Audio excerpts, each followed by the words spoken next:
keni ardhur në këtë episod të podcastit tonë. Të ftuara sot kemi dy gjimnaziste, maturante të gjimnazit Anastas Çakalli në Kuqan. Bashkë do të diskutojmë tema që lidhen drejt për drejt me sfidat, dilemat dhe problematikat që hasin sot adoleshentët dhe kryesisht maturantët. Përshëndetje dhe mirë se keni ardhur. A mund ta bëni një prezantim të shkurtër të vetes? Përshëndetje, unë jam Sidorela Kyçyku dhe vim nga shkolla Anastas Çakalli Kuqan dhe jam maturante.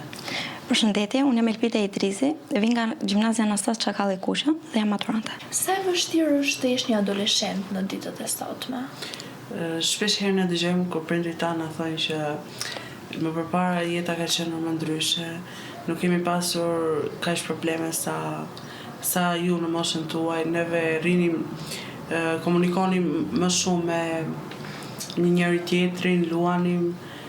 Nuk ishte bota e internetit që i pengonte dhe neve sot jemi të mbyllur, kemi vetëm internetin dhe nuk kemi asgjë gjë tjetër që mund të bëjmë, nuk kemi aktivitete.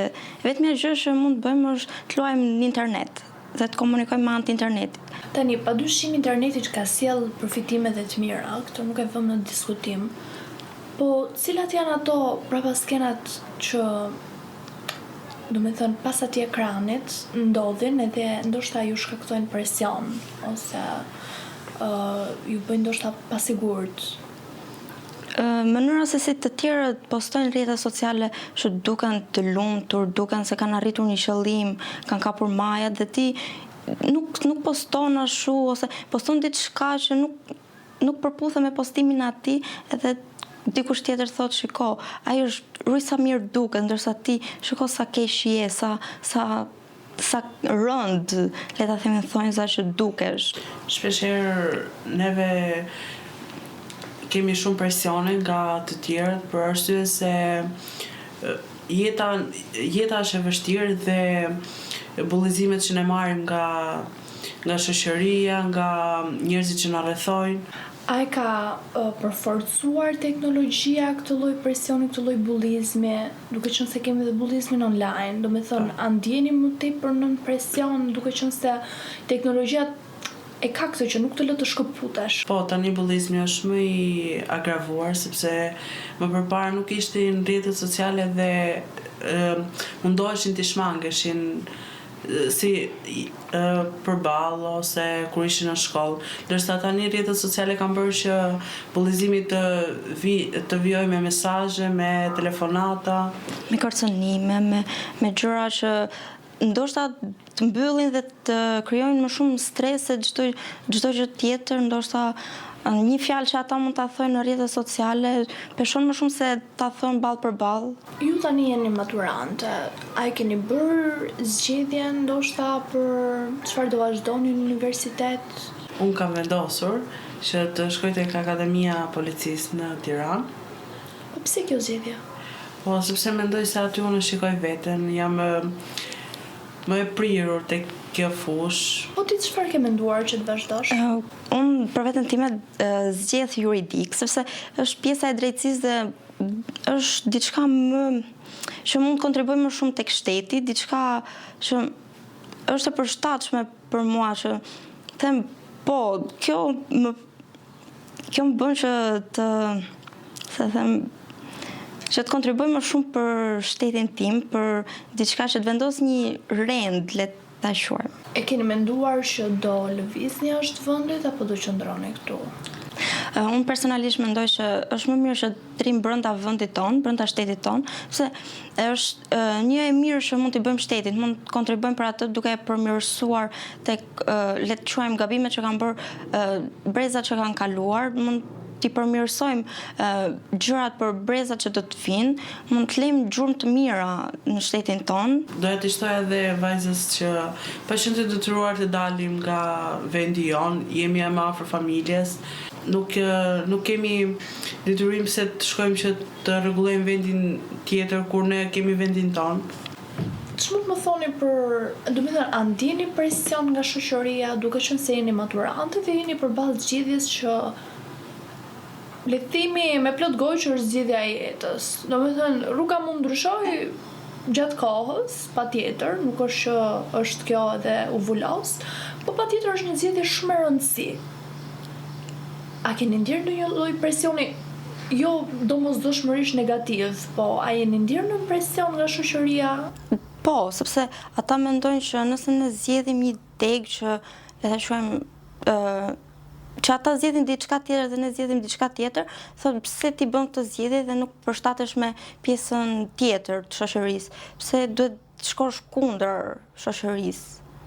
Por nuk janë dhe vetëm presionet negative, ka dhe presione pozitive që na nxisin që ne të mësojmë më tepër, të na shohin sa më shumë karrierë. A keni marrë ndonjë kritik? Do me thënë se besoj e keni diskutuar me familjar ose të afërm zgjedhjet që keni menduar që të bëni ju. A keni ndjerë ndonjë lloj kritike ose këshille nga ana atyre dhe si ka qenë kjo për ju? Si e keni përballuar? Se është një periudhë stresuese në fakt. Po, shpesh herë kur diskutoj me familjen, edhe i them që dua të vazhdoj për Akademinë e Policisë, edhe thënë që jo, nuk është përgjigjim femërore, do bësh familjare, ose që nëse vazhdon për akademinë në të ardhmen, duhet të kesh familjen po me këtë profesion që mos kesh konflikte, mos kesh debate. Më shumë këshilla që nuk do kesh treg pune, do jesh gjithmonë në presionin e të tjerëve që duhet marrësh përgjegjësi për diçka që thua, sepse fjala jote do ketë peshë, duhet të jesh shumë e vendosur në fjalinë që thua dhe duhet bësh një zgjedhje dur se me një fjalë që mund të thuash, mund të shkaktosh diçka shumë të madhe dhe thonë që është më mirë që të zgjedhësh diçka që nuk ka shumë lidhje me shtetin, diçka që është më pak e përfshirë në drejtësi se sa.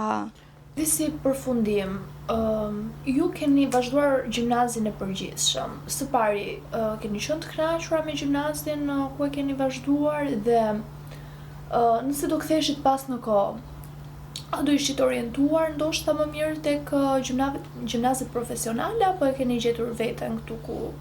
Jo, ne kemi gjetur veten te ky gjimnaz, sepse na hap më shumë dyert të jetës, sepse në atë moshë kur neve mbarojmë 9 vjeçaren, ndoshta nuk ja kemi nuk ja kemi idenë se çfarë duam që të vazhdojmë, se nëse vazhdojmë një gjimnaz profesional duhet që ta dimë shumë mirë profesionin që duam, ndërsa kur vazhdojmë një gjimnaz të përgjithshëm, duke mësuar akoma më shumë, duke dëgjuar të tjerët, arrim të kuptojmë se çfarë na pëlqen vërtet që të zgjedhim, ndoshta për universitetin, ndoshta edhe për një profesion. Pastaj dhe gjimnazi profesional ka benefitet e veta, që mund të hysh në punë direkte dhe nuk shkon në një stad më lart për një universitet, por unë mendoj që gjimnazi ishte një zgjedhje e duhur.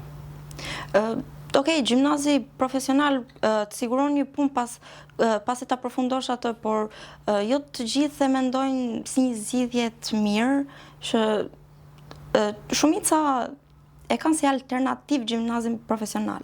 Ndoshta nuk e pëlqejnë që të vazhdojnë shkollë akoma më shumë. Po lidhur me Universitetin e Elbasanit, nëse Universitetin e Elbasan do ofronte këto programe studimi që juve doni të vazhdonet, a do e shihnit si një opsion të favorshëm? Patjetër. Po, do e shifja, sepse është më afër familjes, nuk do kisha shumë kosto, shumë shpenzime për të bërë, do ishte më mirë. Sepse jeta studentore është pak e shtrenjtë, le të themi të drejtë, dhe jo qeraja, studimet që gjëra që neve mund të marrim për në shkollë. Pra ju e keni vendosur që do të shkoni drejt Tiranës, apo jo? Po.